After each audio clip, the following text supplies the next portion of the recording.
죄를 사하여 주시는 것과 몸이 다시 사는 것과 영원히 사는 것을 믿사옵나이다. 아멘. 나가서 5장 11절 말씀입니다.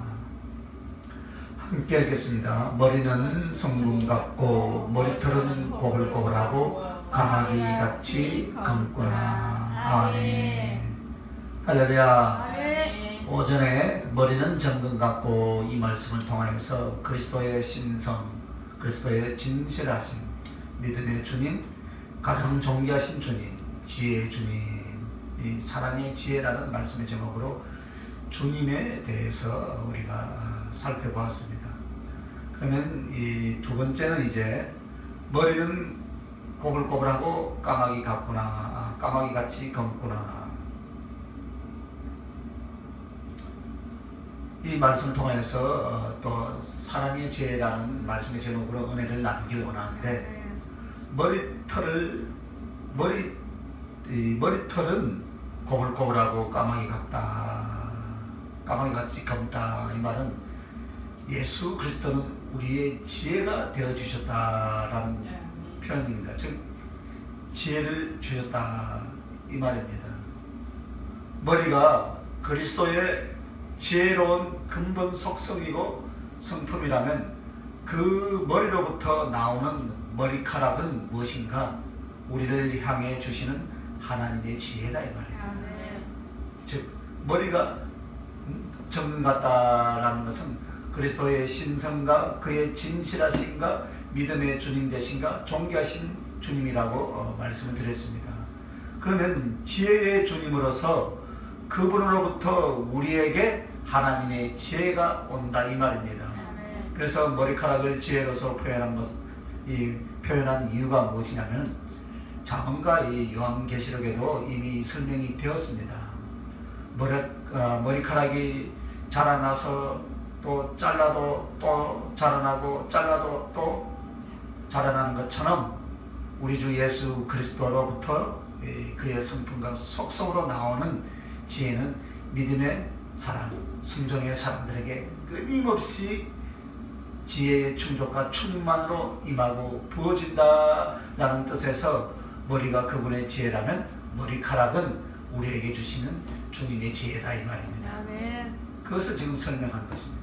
그렇다면 먼저 우리에게 지혜로서 주어진 당신 자신의 모습을 한번 우리가 살펴봐야 하는데, 이 머리털이 꼬불꼬불하고 까마귀 같다, 이 까마귀같이 감다, 이것이 바로 머리카락이 바로 우리에게 지혜로 우리에게 주어진 주님 당신이라 그랬습니다. 그죠?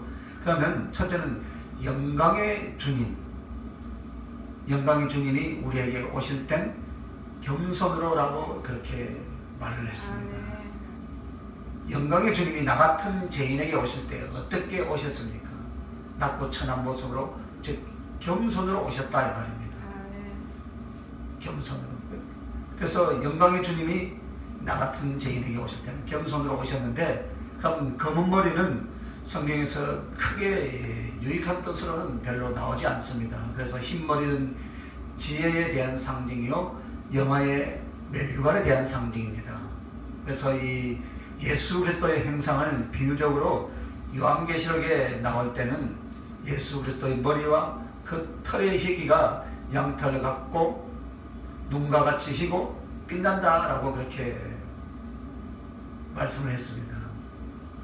이것은 예수 그리스도가 이 땅에서의 구속의 사역을 이루시고 하늘 영광의 본체로 올라가셔서, 그것이 바로 승기라 그러죠. 승기, 하늘로 올라간다. 그래서 승기의 신분으로 계실 때에 그 영화로움을 가리켜서 그리스도의 흰털과 이 머리로서 이 표현을 하는 것입니다. 그래서 히다라라는 것은 지혜라든가 영광을 의미한다면, 검다라는 것은 육적인 매력 외에는 다른 표현이 성경에는 안 나옵니다. 그러나 영적으로 검은 것, 흰 것이면서도 검게 된 것, 그것이 바로 겸손이다 이 말입니다. 원래는 희다 이 말입니다. 흰데 오늘 까마귀같이 검다라는 겸손으로 낮아졌다 이 말입니다. 그래서 우리가 이 부지계색을 설명 한번 했죠 옛날에, 그죠? 쭉 풀어주실 때 검정에 대해서도 우리가 설명했는데, 재성에서 말할 때는 검정은 분명히 안 좋은 것입니다, 그죠? 제 자체를 가리키는데 죽음을 가리키고 그런 내용이라면, 그러나 좋은 쪽에서 검정을 말할 때는 죽음에 대한 상징, 즉 자기 부인과 겸손에 대한 상징이다 이 말입니다. 그래서 성경의 이 퍼즐처럼 인간은 도저히 할 수도 없는, 끝도 없이 많은 깨달음과 적용과 지혜가 바로 수수께끼처럼 얽혀 있고 가려져 있어요, 성경에는. 그래서 하나님이 조금만 눈을 열고 길을 열어주시는 그 속에 있는 지혜와 편력들이 얼마나 많은가를 우리가 알 수가 있습니다. 왜 하필이면 예수님의 상징으로 나타난 이 솔로몬의 머리를 칭찬할 때에 검은 머리가 꼬불꼬불하고 꼭 그 검기가 까마귀 같다라고 하면서 검다라고 그렇게 표현을 했겠습니까? 그 검은색은 젊은 사람으로서의 머리의 윤기와 이 매력을 말하는 것이지만, 성경은 이것을 말하려고 하는 것이 아니다 이 말입니다. 그러면 그리스도의 진짜 매력이 무엇인가? 그리스도의 그 진짜의 사랑스러움이 무엇인가? 그것은 바로 하나님의 영광의 존재가 바로 사람을 위하여서, 구원을 위하여서 사람 되시고 낮아지시고 십자가에 죽기까지 당신을 낮추신 겸손에 있다 이 말입니다. 원래는 영광으로서 하얀데 오늘 까마귀같이 검다라는 것은 낮아지신 거예요. 지금 낮아지신 그 겸손에 대한 그 상징으로서, 의미로서 우리에게 교훈하시려고 오늘 이 아가서 이 말씀에 이렇게 표현을 해 놓으신 거예요. 그래서 이 성경을 해석할 때요, 조금만 눈을 열고 길을 열면 이 수없이 많은 하나님의 지혜들을 깨달을 수 있고 알 수 있다 이 말입니다. 지난번에 제가 그 부흥에 가서 이야기했잖아요. 잠언 27장 8절 말씀 통해서 잠깐 눈을 열어주시니까, 지혜를 주니까 그 말씀이 해석이 되면서 다른 각도에서 다 해석을 할 수 있고 적용을 할 수가 있다 이 말입니다. 그래서 오늘 이 까마귀같이 검다 이 말에도, 이 말씀에도 이런 예수 그리스도의 그 십자가에서 죽고 낮아지시기까지 당신을 낮추신 그 겸손을 말합니다. 그래서 이것을 빌립보서 2장 5절에서는 이렇게 말합니다. 너희 안에 이 마음을 품으라. 곧 그리스도 예수의 마음이니. 할렐루야. 그리고 빌립보서 2장 1절에서 5절에 보면 뭐라 했냐면요, 마음이, 겸손과 마음이 하나됨에 대해서 쭉 설명을 합니다. 그래서 그리스도 예수의 마음은 바로 빌립보서 2장 1절에서 5절까지의 말씀을 자세히 보면 우리가 더 깊이 알 수가 있습니다. 그래서 그의 겸손을 가르쳐서 지금 말씀하시는데 바로 그것을 지금 우리에게 설명하시는 거예요. 그래서 영광의 주님, 계시록 1장 14절에 흰머리로서 영광의 주님을 나타내는데, 그 주님이 우리에게 오실 땐 아주 검은 머리로 오셨다 이 말이에요. 할렐루야. 그것이 바로 사람이 되심이요 겸손해지심이요 우리를 위해서 자기를 부인하고 희생하신 주님의 모습을 가르쳐서 말한다 이 말입니다. 전혀 그분은 혼자 스스로 자존하신 분이세요. 그렇기 때문에 이 땅에 오실 이유도 없어요. 이 땅에 말씀이 육신되고 그 말구에서 태어나서 낮아질 이유가 없는데, 그분이 겸손으로서 저와 여러분을 사랑하시기 때문에 구원하시기 위해서 십자가에서 그렇게 낮아지신 줄 믿으시길 바랍니다. 그러면 이것이 어디에 나오는가? 성소의 내면은 금으로 되어 있어요. 그죠? 그래서 이 구약 성경에 예를 들면 금으로 만들어진 하나의 박스 같아요. 이것을 앙장이라 하죠. 앙장 텐트, 앙장, 그죠? 성경은 앙장, 구약에 앙장이라 나오죠, 그죠? 앙장 텐트로 다 덮으면 이 덮는 것이 맨 밑에는 아주 아름다운 여러 가지 색깔 달린 천사의 행상을 화려하게 꾸미고 그 위에다가 염소 가죽, 염소털로 다 덮어버려요. 그리고 하나는 수양을 붉게 물들인 수양의 가죽으로 딱 덮습니다. 그리고 마지막에 이제 덮는 것은 해달의 가죽이죠. 해달의 가죽으로 딱 성막을 딱 덮어버렸잖아요. 그리고 얼룩얼룩하고 거무스름하다 이 말입니다. 그래서 그 내면과 벽면을 볼 때는 황금으로서 정말 화려하고 아름답게 만들어진 것이 하늘나라와 예수님을 상징하는 구약 이스라엘의 성소의 모습입니다.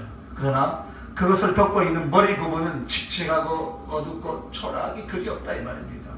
그것이 바로 육신으로 오신 예수님이 그 본성은 하나님이시지만 그 연약한 육신, 풍모도 아름다움도 흠모할 것도 없는 아주 연약한 아주 청년 예수, 나사렛 목수 예수로 기껏해야 30에서 35살 돼 보이는 젊은이가 왔다 이 말입니다.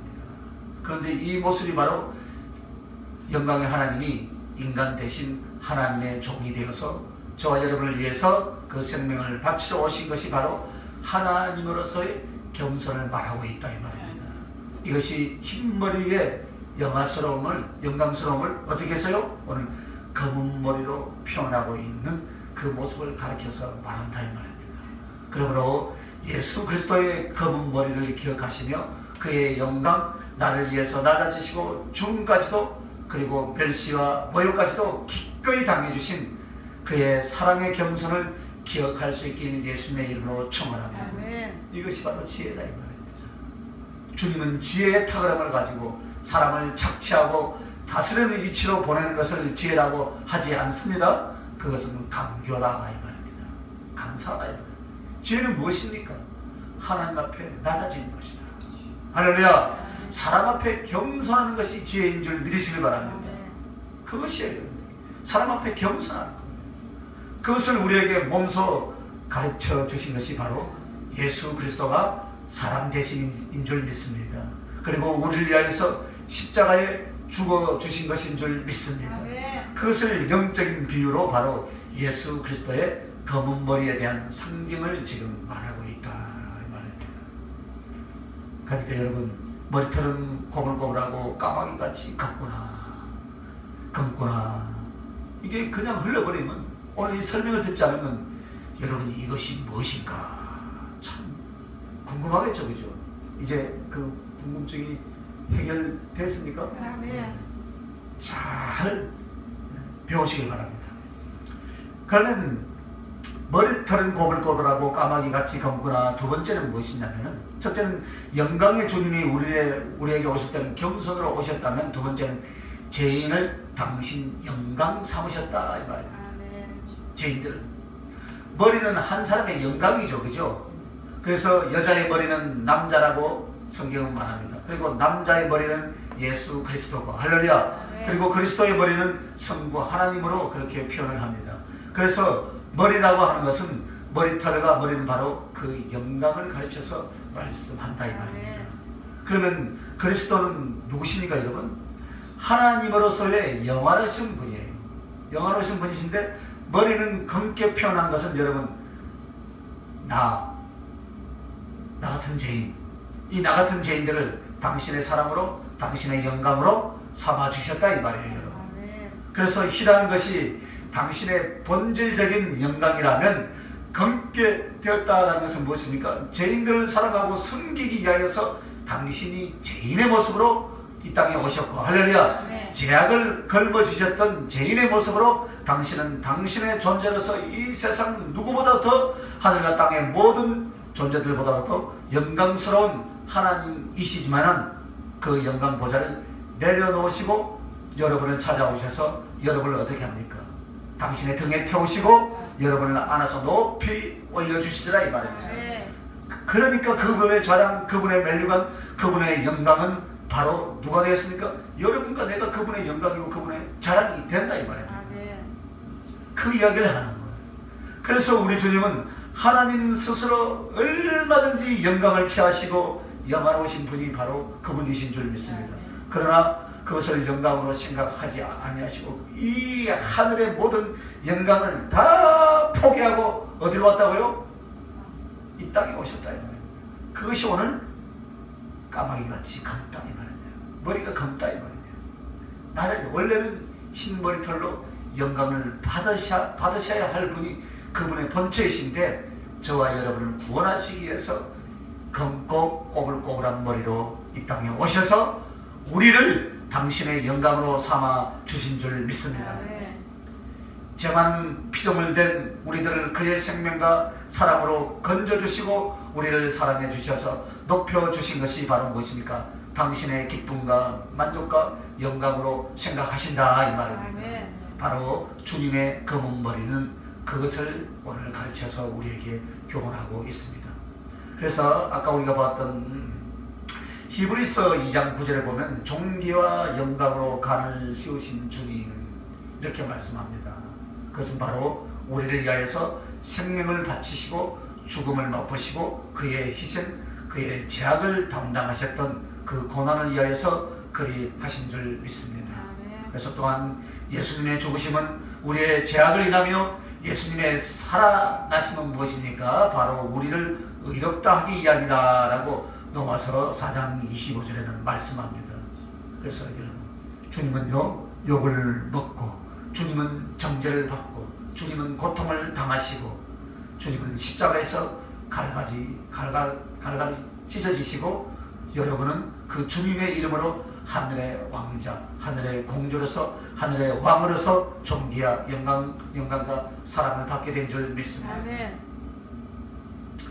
왜 그러면 여기에 여러분 검고 까마귀 같은 머리칼로 이 표현을 했냐면은 까마귀를 이렇게 자세히 보면요 아주 검고 매끄럽답니다. 그런데 그 까마귀를 우리나라 사람들은 안 좋게 생각해서 문제지만 실제로 까마귀의 모습은 검정색으로 비교할 때 최고의 아름다운 모습으로 보여집니다. 그래서 시적이고 문학적인 수사법으로 이 말을 택해서 한 것이 맞는 것이에요. 그러나 단지 문학적이거나 수사적으로 이 문장을 표현한 것이 아니라 까마귀가 갖고 있는 성경적인 영적인 의미가 있기 때문에 오늘 이렇게 표현합니다. 그러면 먼저 까마귀가 여러분 성경에 어디에 등장합니까? 창세기 8장 7절에 까마귀가 나와요. 즉 노아 때 홍수가 일어나서 이 지구를 물로 다 덮었을 때 노아가 방주 안에서 까마귀를 먼저 딱 날려 보내죠. 근데 이 까마귀는 물이 마를 때까지 왕래하며 돌아다녔다라고 창세기는 설명하고 있습니다. 그러면 까마귀가 왜 방주로 돌아오지 않고 돌아다닐 수가 있었냐? 까마귀는 썩은 고기, 시체나 썩은 고기를 뜯어 먹을 수 있었기 때문이에요. 이것은 무엇을 의미하냐면 같은 인간이라되 죄인된 인간이요 그리고 예수 그리스도로 말미암아 거듭나지 못한 인생은 육신적이고 세상적인 삶을 추구하여 초한 그 본질이다 이 말입니다. 그래서 그의 아비요 그의 근본이신 하나님의 진리로 돌아오지 않았다 이 말이에요. 똑같은 사람이라도 절대로 안 돌아온다 이 말이죠. 하나님이 있음직 하다고 생각하면서도 그 하나님을 찾으려고도 안 하고 그 하나님으로 말미암아 세상이 만들어진 것 같다고 여기면서도 하나님을 찾지 않는다 이 말입니다. 그것이 죄인된 까마귀의 상징이에요. 그러나 비둘기를 내려놓았을 때 이 비둘기가 돌아왔습니까? 안 돌아왔습니까? 돌아왔어요. 그리고 그 뒤에 가서 감람나무 잎을 물고 다 돌아옵니다. 이것은 성령으로 거듭난 예수 그리스도의 사람들이 이 세상에서 무엇을 이룬다는 뜻이냐면요 복음을 전하고 영혼을 구원하고 이 세상에 사는 것이 아니라 세상에 살면서도 하나님의 사람으로 하나님의 복음의 사람으로 산다. 이것에 대한 상징이에요. 그렇다면 예수님의 머리로서 비유된 이 솔로몬의 머리를 꼬불꼬불한 까마귀 같은 검은 머리로 표현한 것은 바로 예수 그리스도의 그 검은 머리는 우리를 위해서 죄인됨을 가리킨다 이 말입니다. 또 죄인된 우리를 당신 머리 삼아 주심을 말하고 있습니다. 즉 무슨 말입니까? 영광과 자랑 삼아 주신 것 이것을 말하고 있다 이 말입니다. 즉 한마디로 비둘기 같이 순전하게 그렇게 인정을 해주신다 이 말입니다. 그래서 그 다음에 이제 머리털은 꼬불꼬불하고 까마귀는 검구나라는 세 번째 이 말씀은요, 지혜의 생명을 주시는 주님이라는 뜻이다. 첫 번째 뭐라 했습니까? 영광의 주님으로서 우리에게 오실 때 겸손이고, 죄인들을 당신 영광으로 삼으시고, 지혜로 생명을 주신 주님이다. 70인역이라는 있죠. 70인역, 그죠? 성경 번역본 중에. 그래서 신학을 공부한 사람들은 다 알지만은, 이스라엘 유대인들이 이곳저곳으로 사람들이 흩어져서 나가고 신약시대쯤 하여서 그들은 이제 성경을 즉 히브리어와 아람어로 되어 있는 구약 성경을 헬라권 문화의 사람들에게 소개하기 위해서 헬라어로 번역한 것이 70인역이라 그럽니다.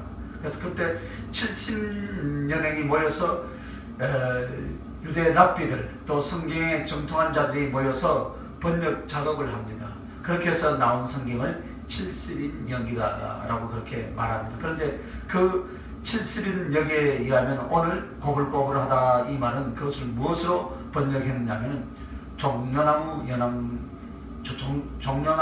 가지와 같고라고 그렇게 번역을 하고 있어요. 그러면 이 한 단어에 어떻게 이런 다른 해석들이 나오는가? 그 단어는 웨이브 치는 거. 웨이브, 자, 곡을 준다 이거죠. 웨이브 치는 웨이브라는 그런 이 구부러진 것과 같은 표현을 하고 있습니다. 그러나 이것이 원래 의미의 단어가 종려나무 가지를 잘라 놓았을 때 그 가지 끝이 연한 가지는 쭉쭉 퍼지면서 끝에 가서는 약간 꾸불꾸불하대요. 그래서 혹 포도나무 가지를 잘라 놓으면 약간 굽이치듯이 하는 것, 거기에서 따온 글자가 오늘 이 머리털은 꼬불꼬불하고, 너무 가느다란 게 우리가 칼로 이렇게 쭉 해보면 밑에가 말려가지고 싹 꼬부러지죠. 그런 것 같이 그렇게 꼬부러진다는 거예요. 그래서 이미 이 구약시대에 유대인들은 서로 통하여서 꼬불꼬불한 것이 마치 파마머리를 가리킨 것이 아니라 종려나무의 모습에 대한 상징을 성경이 언하고 있다는 것을 알고 그렇게 번역을 한 것입니다. 즉 머리가 너저분하게 퍼져 있거나 그렇게 한 것이 아니라 윤기가 있으면서도 약간 정리가 되어 있고 웨이브가 싹 침으로써 더 아름답게 보이고 생기 있어 보이는, 외적으로 보자면 그런 모습을 지금 가리키는 거예요. 죄송합니다.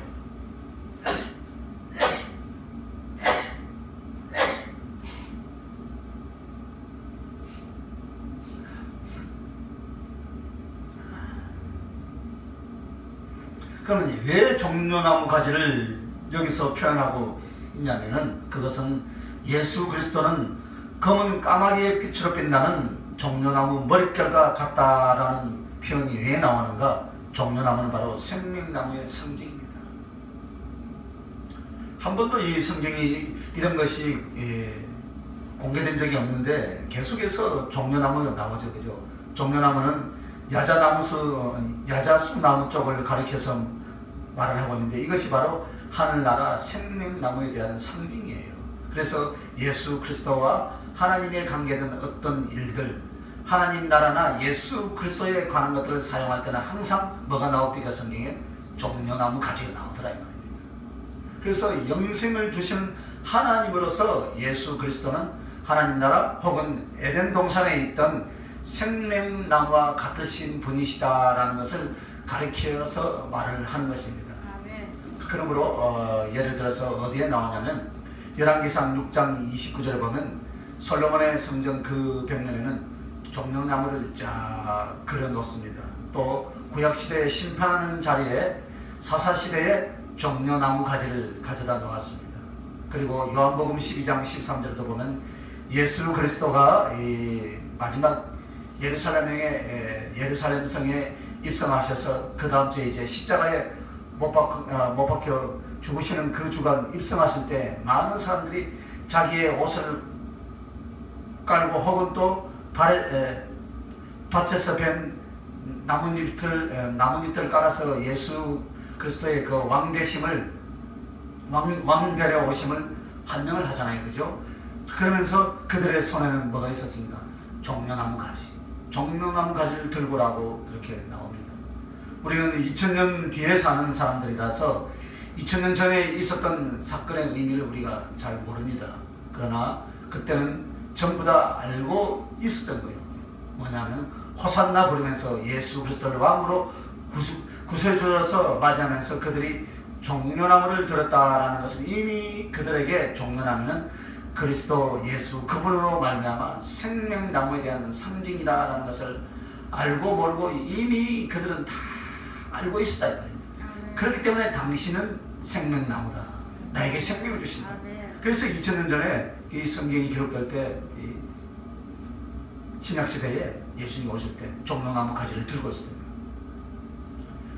그런데 그 2000년의 그 시공간이 지난 지금은 종려나무가 승리에 대한 표현만으로 우리가 알고 있다 이 말입니다. 그러나 실제로 승리에 대한 진정한 표현의 구절은 잘 나오지 않습니다. 그래서 성령께서 깨닫게 해주시면서 성경을 쭉 연결해서 표현을 해 주셨는데, 그러면 이 말씀이 뭐냐면은 여러분, 예수 그리스도의 상징으로서 솔로몬의 머리가 종려나무 연한 가지와 같고 까마귀처럼 검더라 이 말입니다. 그럼 즉 여기서 이 종려나무라 한 것은 생명나무를 상징하는데 생명나무가 무엇인가? 잠언 3장 18절 찾아봅시다. 잠언 3장 18절.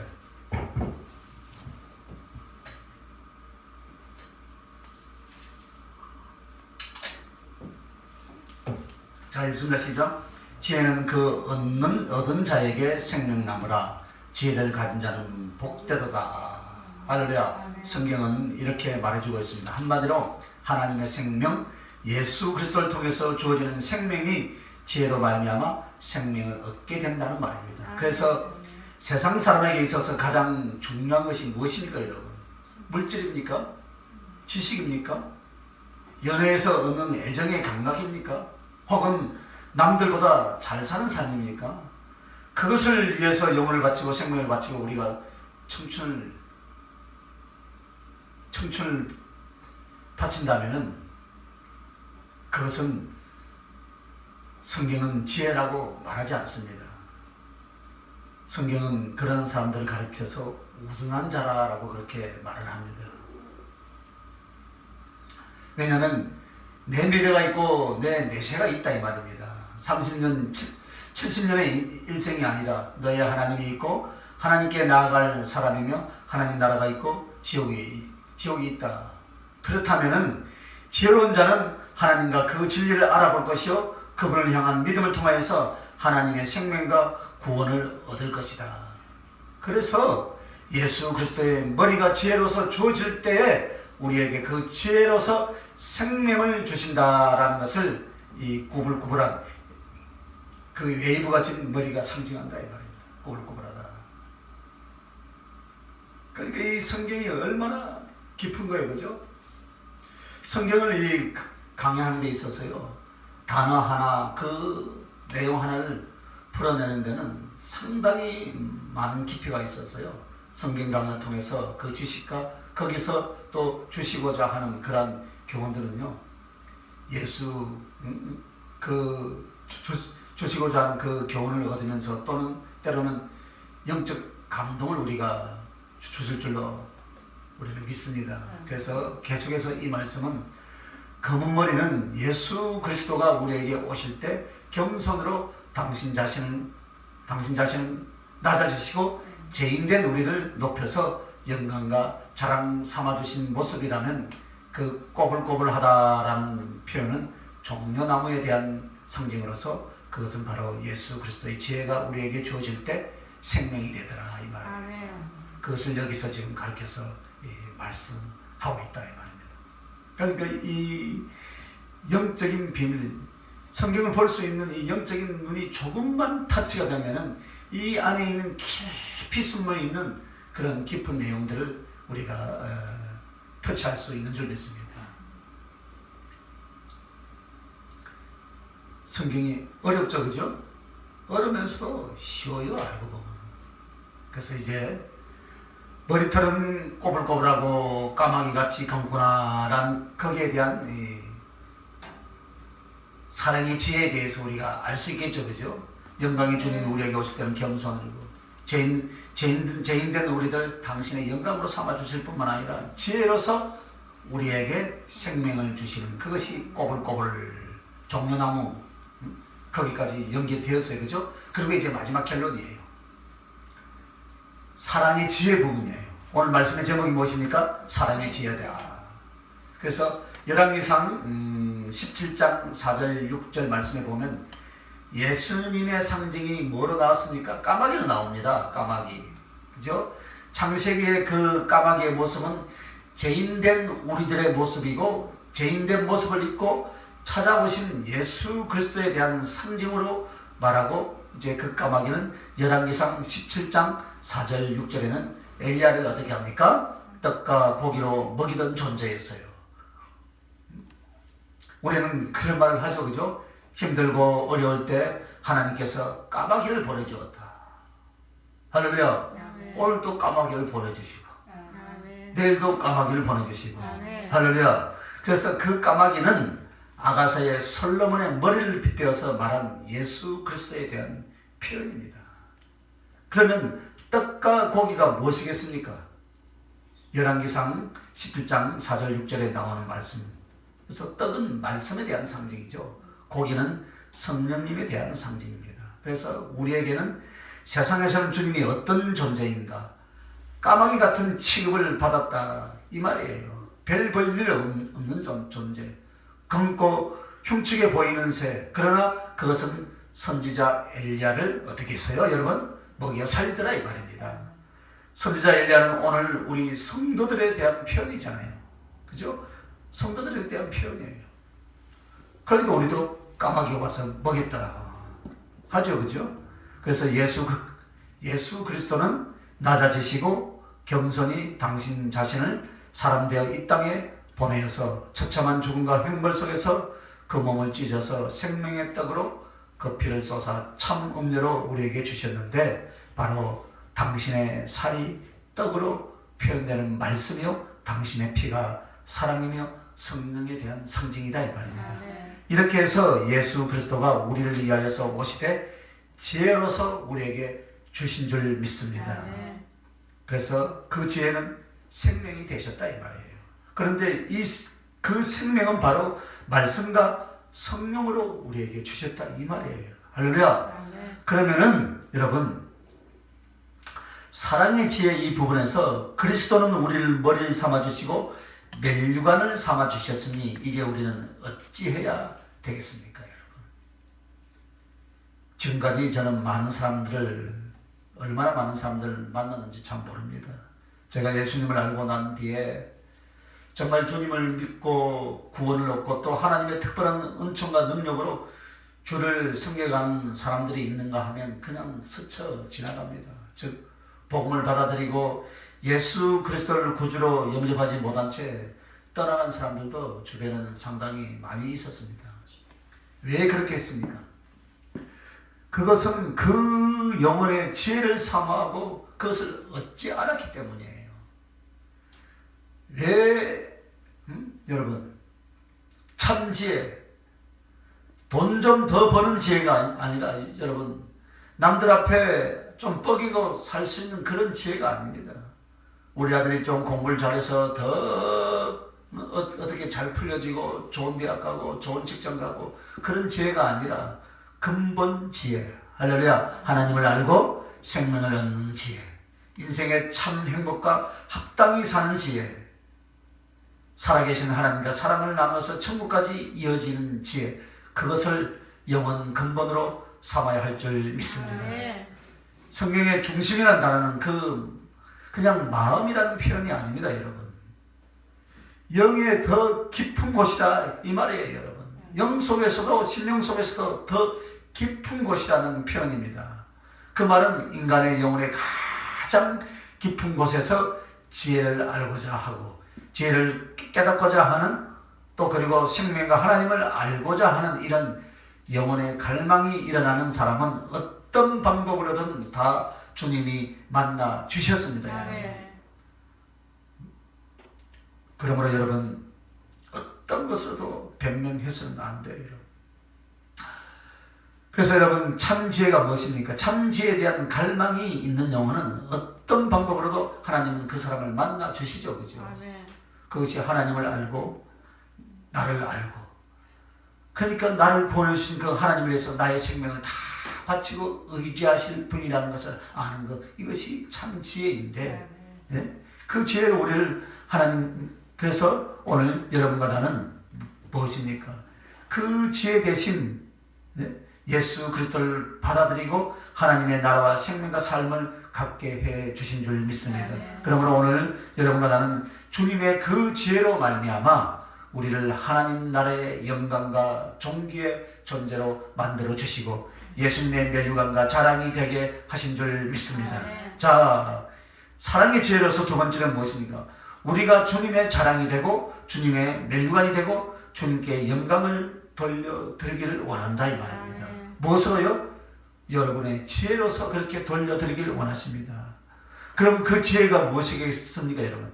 사랑과 충성인 줄 믿습니다. 사랑과 충성이에요.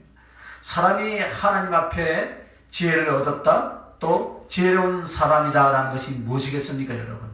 하나님을 경외하고 즉 그분을 사랑하고 그분을 위해서 살아가는 삶입니다. 이것이 지혜인 줄 믿습니다. 이 땅에서 사는 것이 다 없어집니다 여러분. 물질을 모아놓고 재력을 겸비해도 결국 도적이 들고 혹은 동력이 들고 혹은 없어지더라 이 말입니다. 수많은 사람들은요 그분을 위해서 살고 그분을 위해서 사랑하고, 이것은요 여러분의 삶의 목적이 어쩔 수 없는 상황 중에서 여러분이 무엇을 택해야 되겠어요 여러분? 주님을 택하는 것이 지혜라 이 말씀입니다. 아까도 우리가 잠깐 나눴지만 바쁘고 어떤 환경들이 있죠. 사실은 주님은요 거룩한 주의를 지키기를 원하시는 거예요. 그것이 지혜예요. 값없이 주신 그 은혜들, 오늘 이 아가서 이 5장 11절 한 구절 가지고도 이렇게 깊은 하나님의 사랑을 지금 말씀하고 있는데 우리는요 그 사랑을 너무나 막연하게 생각하고 있어요. 하나님의 약속은 변하지 않는다 그랬잖아요.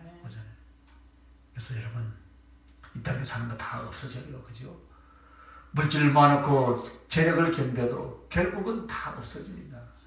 하나님 나라 갈 때, 즉 죽음으로써 육신을 벗어날 때 내가 간직하고 누리고 가지고 갈 것은 하나도 없다 이 말입니다. 갖고 갈 거 있습니까 여러분? 있으면 한번 목록을 한번 적어보세요. 그렇지만 하나님 나라를 위해서 사는 삶은 이 땅의 모든 수고와 모든 애씀이 하늘에서 보화로 남은 줄 믿습니다. 그러므로 여러분이 하늘나라에 올라갈 때 작은 신앙의 충성, 사랑의 행위가 어떻게 하나님의 나라의 영광과 존귀로서 나와 있는가 그때 가서 알아요. 그때 가서 이제 후회하는 사람은 없기를 바랍니다. 지금 아무리 간증하고 아무리 설교해도요 사실 짐작이 안 가죠. 예? 짐작이 안 간다고 저 또 깃발 꽂아놓은 데 가서 또 물어보지 마시기 바랍니다. 예? 하나님의 말씀을 보라 이 말입니다. 할렐루야. 우리는 다른 사람의 감정을 안 들어봐도 여러분의 신앙의 삶을 통해서 이때까지 이끌어 주시고 온 그 주님의 사랑과 은혜만 봐도, 그리고 성경에 나와 있는 하늘나라가 어떤 나라인가를 요한계시록과 이사야서를 통해서 수없이 우리에게 깨닫게 해주시고 알게 해주시잖아요. 그 영광, 아가서를 통해서도 에스겔서 16장을 통해서도 우리를 어떤 영광의 보좌로 올려주신 것을 우리는 깨닫잖아요. 그죠? 그래서 너무나 황홀한 이 하나님 나라의 영광, 그리고 당신이 나를 접대해 주시고 그 이치를 주신 정말 용기와 소망이 여러분에게 일어나시길 예수님의 이름으로 축원합니다. 부디 이 땅에서 없이 하면 낭비하는 인생과 영혼이 되지 않기를 간절히 소망합니다. 그래서 사랑은 성경에 잠언에 이른과 같이 하나님을 경외하는 것이 지혜와 지식의 근본이라 했습니다. 우리 사람들이 삶의 근본이 무엇입니까, 여러분? 하나님을 경외하는 것이 지혜와 지식의 근본이라 그랬어요. 하나님을 사랑해서 영혼을 사랑하는 삶이 지혜로 사는 사람이다, 이 말입니다, 여러분. 할렐루야. 동시에 충성은 무엇을 말합니까? 주님과 복음과 천국을 위한 충성은 우리 주님께 멜류관이 되어 드리는 것이다, 이 말입니다. 그러므로 여러분의 지혜가 우리 주님 앞에 흰머리가 되어지게 하시길 예수님의 이름으로 축원합니다. 그래서 여러분, 주님의 근본은 비유적으로 말하면 흰머리의 영광입니다. 그런데 여러분이 주님을 사랑하며 사는 지혜의 삶은 예수님을 위해서 제되고 육신적인 검은 머리를 흰머리로 바꿔드리는 것과 같고, 요한계시록 4장 4절에서 10절에 말하는 것처럼 여러분이 그분을 향한 충성으로 하늘의 보화를 위해서 살았던 삶은 예수님의 멜류관, 영광의 멜류관이 되어드리는 모습인 줄 믿습니다. 누가복음 7장 38절에 보면 막달라 마리아가 자기의 머리털로 예수님의 발을 눈물로 닦아드린 것이 바로 사랑과 충성의 지혜가 주님께 드려지고 있는 것을 말하는 것입니다. 오늘 결론은 주님의 지혜를 사모하라, 이 말입니다. 할렐루야. 부디 우리의 신앙생활과 신앙의 훈련 가운데 물질이 제일 먼저 필요하겠죠, 그죠? 건강이라든가 또 어떤 영혼이 누릴 수 있는 만족거리가 분명히 필요할 것입니다. 그러나 그 모든 것이 다 어디에 있다고요? 하나님의 지혜에 있는 줄 믿습니다. 그분의 말씀, 그분을 섬기고 사랑하며 함께할 수 있는 성령 안에서의 지혜, 여기에 있는 줄 믿으시길 바랍니다. 야고보서 1장 5절에는 너희가 지혜가 부족하면 후히 주시고 꾸짖지 아니하는 하나님께 구하라 라고 말씀합니다. 지혜를 구하라고 했습니다, 여러분. 잠언 3장 13절에서 18절에도 지혜는 무엇보다 은보다 금보다 무엇보다 소중하다, 그것을 구하라 라고 그렇게 말씀합니다. 신앙생활에서 제일 소중한 노력과 수고는 지혜를 사모하는데 쏟아내시기를 예수님의 이름으로 축원합니다. 제게 주신 성령의 은사와 능력 중에 제일 많이 부어주신 분이요, 부어주신 그 부분이 사실은 지혜예요, 지혜. 병을 고치고 능력을 행하고 성령이 전제고 예언하고 영분을 하고 예를 들어서 방언을 하고 통역을 한다고 합니다. 그러나 여러 가지 중에 제일 크고 독특하게 주신 것이 지혜 쪽이었다, 이 말이에요. 그래서 그 지혜가 임하는 과정이 너무나 성경을 사모하고 기도를 한 줄 믿습니다. 그래서 그 지혜가 오기 시작하는데 주님에 대한 분별력이 제일 먼저 생기기 시작했습니다. 그것이 바로 무엇이냐면 주님은 어떤 분이시다, 주님의 마음이 무엇이다, 이것이, 이 분별력이 이제 생기기 시작한 거예요. 그래서 여러분, 주님에 대한 분별력이 생기기 시작하면 그것이 어디로 가는, 믿음 쪽으로 가게 돼 있어요. 확신과 신뢰로 갑니다. 그러면 그 믿음과 분별력은 결국 사랑으로 나타나게 돼 있어요. 할렐루야. 내가 그리스도를 분별하고 아는 만큼 신뢰가 가고 그 다음은 사랑이 가는 거예요. 성령께서 환상으로 보고 눈을 열어주시고 성령의 음성을 들을 수 있게 왜 만들겠습니까, 여러분? 왜 그것을 주었겠습니까? 그분의 능력이 손으로 나가게 왜 하겠습니까, 여러분? 그것이 바로 예수 그리스도를 더 깊이 알게 만들어서 예수 그리스도의 사랑 속에 더 깊이 들어가며 그 사랑과 그 지혜로 예수 그리스도를 전파하고 나눠주는 거룩한 능력의 사역이 되라라고 그렇게 하신 줄 믿습니다. 그래서 주님에 대한 분별력이 생기면 그 다음엔 성경을 보면 다 해석이 되고 깨닫게 되더라, 이 말입니다. 그래서 성경을 펴놓고 묻는 거예요. 환상으로 주님이 보여주기를 시작합니다. 이것은 그 시대의 어떤 내용인데 이런 의미를 가지고 너에게는 어떤 적용이 있다. 할렐루야. 우리가 목회하면서 특히 목회자들은 가장 힘든 것은 무엇입니까? 이주석, 주수석 다 나오고 성경이 풀 수 없는 것들이 너무나 많아요. 일반 주석이나 찬 것을 보면 이것은 맞겠다라고 굵기도 하고 좁기도 하는 그런 뜻은 알겠으나 소위 성경에 보면 난해 구절들이 있단 말입니다. 아무도 2000년 동안 그 내용을 아무도 못 풀어내요. 이런 짐작 저런 짐작을 하고 예를 들어서 A, B, C, D 이런 학설이 있으나 이런 것 같다라고 두리뭉실하게 싹 넘어가버리죠. 그죠? 그리고 또 자기의 주장을 이래 펼쳐놓으면 또 공격받으니까 두리뭉실하게 자기의 주장도 말도 안 하고 그렇게 하신 분도 있더라고요. 그러니까 우리 목회자들이 얼마나 궁금해요. 그리고요, 뿐만 아니라 이미 알고 있다고 생각하는 것도 그 층이 수백 층의 깊이의 깊은 지식과 지혜의 비밀이 있다 이 말입니다. 그래서 내 것이 다 최고라라고 하면 안 돼요. 다른 사람들 것도 받아들이면서 이런 적용도 있구나. 그리고 거기에 대한 적용을 자기가 할 수 있어야 돼요. 이런 것도 있구나. 그런데 사람들이 이것을 못 캐내는 거예요. 요한계시록을 이렇다 저렇다 수십 권을 찾아봐도요, 그 전체가 누가 이렇게 말했다, 어떤 학자들이 이렇게 말했다, 이렇게 하는 것밖에 없더라 이 말입니다. 그런데 주님의 지혜는 어떻게 시작되냐면은 그 주님에 대한 분별력과 함께 성경 해석으로 싹 들어가는 거예요.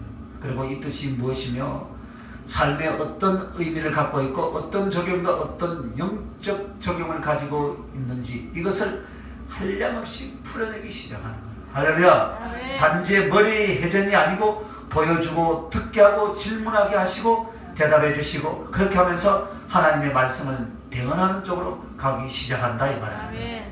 예를 들어서요, 목사로서 성도들에게 말씀을 전하는데 오늘은 어디서 어떻게가 아니라 주님 오늘 우리 가족들에게 무엇을 원하십니까? 하면 주님이 당신의 마음속에 우리의 필요를 따라서 일러주시고 풀어주시고 가르쳐주기 시작하더라 이 말입니다. 어제도 상담이 왔는데 말씀을 주신다고 말씀을 딱 주면서 말씀을 펴놓고 상담을 했어요. 이 말씀이 이래 하고 당신의 성전이 여기니까 이 성전을 아름답게 하면은 이 성전 안에 우리 주님이 오셔서 적군들을 다 물리치시고 이 성전 안에 풍성케 해주니까 주변에 있는 모든 문제들이 풀어집니다 하고 성경 말씀을 통해서 딱 풀어주시고 일러주시고 가르쳐 주시더라 이 말입니다. 그렇게 하면서 사람들의 심령의 상태를 주님이 말씀해 주시고 그들의 되어질 일들을 가르쳐 줌으로써 그들에게 예언을 하는 거예요. 그러나 예언 반드시 조건이 있어요. 어떻게 하더라요? 기도해야 되고 말씀을 봐야 되고 이 심령의 성전을 깨끗하게 만들어야 된다는 게 성경 구석구석에 다 똑같은 언어로는 말씀하지 않고 있지만 답은 하나예요. 첫째는 성도들이 기도에서 부족하고 말씀을 통해서 주님을 찾지 않는 거예요. 그러면서 주님에게 문제 해결만 해달라고 하니까 성경이 보여지니까 기도가 안 되고 성경도 안 읽어주고 성경 읽으면 잠오고 기도 10분만 하면 다 다른 생각이 나고 염려가 걱정이 다 들어오는 거예요. 그런데 그런 것을 가르쳐 주시면서 그것이 바로 예언이에요. 그래서 그 예언은 사람을 아는 지혜로 영분별로 하나님의 역사인지 사단의 역사인지 악한 영들이 어디서 뭘 하고 어떤 계획을 작정을 갖고 있는지 이것을 아는 것은 무엇이겠습니까 여러분? 사단의 세력을 아는 지혜. 이렇게 해서 여러분 모든 분야에서 점점 한 인간이 더 이상 인간의 존재가 아닌 그런 쪽으로 여러분들을 만들어가는 거예요. 예수 그리스도를 깊이 믿으면 성경은 뭐라 했습니까? 여러분 신이다 그랬어요. 성령을 계획받고 주님과 깊이 믿는 신, 그런 경지까지 올라가는 것이 무엇입니까? 눈으로도 보지 못하고 귀로도 듣지 못하고 하나님의 기쁜 것이라도 통찰할 수 있는 그 지혜와 능력을 주시기를 원하신다 이 말입니다. 수많은 사람들이 안 하려고 하고 있어요. 못해요. 그 방법을 만들어 가시길 바랍니다. 그런 가장 근본이 무엇이겠습니까 여러분?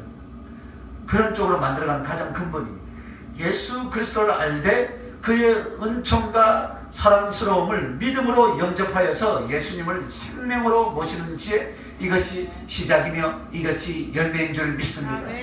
그렇게 해서 그 지혜는 예를 들어서 사업이나 혹은 실제적인 일이나 공부나 모든 부분까지 주님이 이뤄가기 시작하시더라 이 말입니다. 그러니까 주님을 알고 주님을 사랑하고 그 주님을 섬기고 그 주님을 전파하는 데서 가장 필요한 것이 바로 오늘 그분의 지혜라 이렇게 말씀했다 이 말입니다. 여러분 그 지혜를 가지시길 바랍니다. 은사 능력만 받으려고 생각한다니까요. 주님의 지혜를 가져야 할렐루야. 주님의 마음을 가져와야 돼요. 그분이 지혜는 벌써 성령의 9가지 은사는 다 장착이 되어버려요. 그래서 오늘 이 모든 것이 필요한 것이 지혜. 지혜의 근본이신 예수님. 그분이 우리로서 사랑의 지혜를 저와 여러분에게 주신 줄 믿습니다. 그래서 그 지혜는 무엇으로 응답을? 사모함으로 얻고 할렐루야. 순종함으로 얻고 사랑함으로 더욱 충만해진 줄 믿습니다. 기도하십시다. 하나님, 하나님의 지혜,